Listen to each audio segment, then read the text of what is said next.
Hey everybody, and welcome back to another weekly Whitby wrap-up. Yes, I did get an awesome haircut. Thank you so much for noticing. Shoutouts goes to Riley down at the Hunt and Dagger. Got my haircut twice by her so far, and still going back. So big shout out to the crew over there. They're doing an awesome job. It's a great atmosphere. Go check it out if you haven't so far. Enough about my hair. I know you want to know about the stats for this past week in Whitby. So please stick with me on the other side of this intro to find out what happened this week in Whitby real estate. How's it going, everybody? As always, Rob Marsiglio here with your weekly Whitby wrap-up.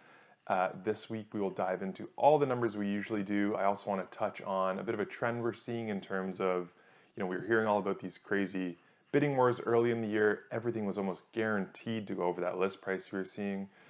Bit of a different scenario that we've been seeing the last couple weeks. I'll highlight it, what happened this past week anyways with the total sales we had. So we'll get right into things, but actually, before we do, I would be remiss if I didn't remind you to please subscribe to the video if you're enjoying the content, like the videos if you like these weekly updates, and turn on those notifications so you don't miss them, and share them with a friend.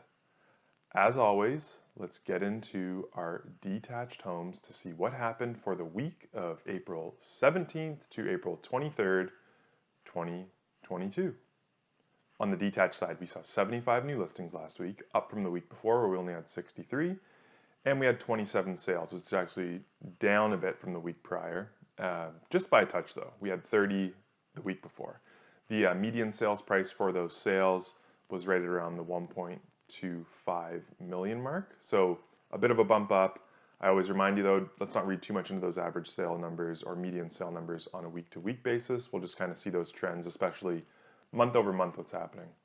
The average days on market for those properties that did sell was 7, and as I record the video today, there are 151 active detached listings in Whitby. So months of inventory right now is 1.19 months. Last week it was 1.18 months.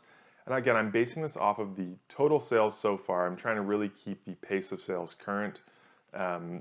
If we went 1.19 months with no new listings, we would be completely sold out of detached homes. On the townhome side, that's the other driver we always talk about in the Whitby market. That makes up a good chunk of the sales. We had 23 new listings last week and only 7 sales. So we've actually seen the sales peter off a little bit. Again, coming off the back of the Easter weekend and stuff, potentially a bit of a slower sales week. We'll keep our eyes going forward for the rest of April, kind of this weekend into May, to see if those numbers do pick up a little bit on the townhome side. The median price of a townhome was $940,000. They were selling on average in 7 days, the ones that did sell. And at the time of recording this video, we have 51 active listings for townhomes right now, which represents 1.33 months of inventory. So that months of inventory number actually hasn't changed at all since last week either. Semis very quickly now. We had 4 new listings and 1 sale. The property sold for just over 1.2 million, and it sat on the market for less than 1 day. So currently we have 11 active semi-detached listings in the town of Whitby. So as a wrap for the entire town, last week 102 new listings, 36 sales. The median price point, we bumped up a slight bit to 1.225. It was 1.15 the week before. Properties that were selling, on average 7 days on the market they were sitting there. We have 221 active listings in Whitby right now, and that means we have 1.27 months of inventory. So you can see the detached side of things, a little less than the average for the town, but the townhomes are kind of keeping that months of inventory up a little bit, it seems like, right now. If we dive further into the sales that actually happened, so I touched early in the video that, before you couldn't even really trust the list price because you knew it was just a get them in the door price, as we call it. We were just listing it a little low, holding off for night and seeing what the best offer coming to the table was.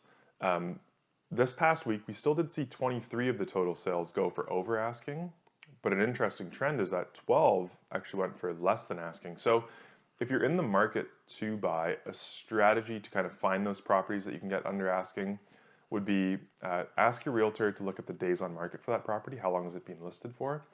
And there's a little section at the bottom of listings called the brokerage remarks, and that's usually where the listing agent will indicate, are we holding an offer night situation where the expectation is a little more, not saying they always get a little more, but that's the expectation, or is it offers any time where the seller's probably listed a little truer to what their expectations are. So that's just one little question you can ask your realtor if you're in the market, in the Whitby area, anywhere really. Are they holding offers? What's the expectation? How many days on market has this property been there for? Another interesting number for this past week was the sales price to list price ratio. So we actually saw that ratio coming at 1.09 this week, which means kind of for the first time in a while, that number's down below 1.1. And my example goes back to that $1 million listing. If it's $1 million listed, at that average ratio, you're going to be paying $90,000 more than asking on average in the area. So just for a frame of reference, back at the height of the market in kind of early January, through January, early February, that number was getting up to like 1.32. So you're expecting to pay $300,000 over the posted price. So just another sign of that kind of shift towards a bit of a more balanced market in the area. Still a seller's market, but a shift towards that balanced market. What about as a whole, those showing numbers and those offer numbers we went over last week? So the showings picked up the week after Easter, so we actually bumped back up, and we're seeing about the same amount of showings per new listing as we saw back in March. So 17.2 groups on average walking through a property. The offers still did remain a little lower than we saw in March. They're at 1.2 offers per new listing, whereas in March that was at 1.4 offers per new listing. And as we talked about, it was all the way up at 3.7 back in January. So with a little more selection, buyers don't all have to pile onto the one listing to try and secure a place. There's a little bit more selection out there for you is what that's telling me. And the last little thing I want to touch on was that for the week period, I said we had 102 listings, new listings. We had the 36 sales. We also had 39 properties that were either terminated or suspended the listing. So the sellers may not be getting the price they wanted, not getting the activity. Maybe it's time to take it off the market a bit, fix the home up a slight bit, put it back on the market, looking a little better. We're in a market where sellers are starting to have to put in a little more effort. I hate to say it to sell their home. I don't hate to say it, you know, like we want to present an amazing product. You want a full service professional who's going to present your home in the best light. So it's no longer this throw up your house on the market and get a crazy number. We really do need to work harder to present, market the listing, and negotiate better sales price for our sellers. So I think that's a great thing. It's going to kind of just make sure the cream really rises to the top in terms of, you know, for you to get the best result, you need to have the best person representing you. It's an awesome thing. So that's all for this week. Stay tuned for next week as we recap kind of the last bit of April. We'll also do our kind of monthly recap in next week's video, which will be awesome to see kind of how things are really trending. If you've been enjoying this content, like I said, please subscribe to the channel. Please like the videos. Please share them with a friend. Turn those notifications on. I love sharing this information with you guys. Anything that you do want to see featured in an upcoming weekly Whitby wrap-up, please let me know in the comments below, and I'd love to try to include that for you.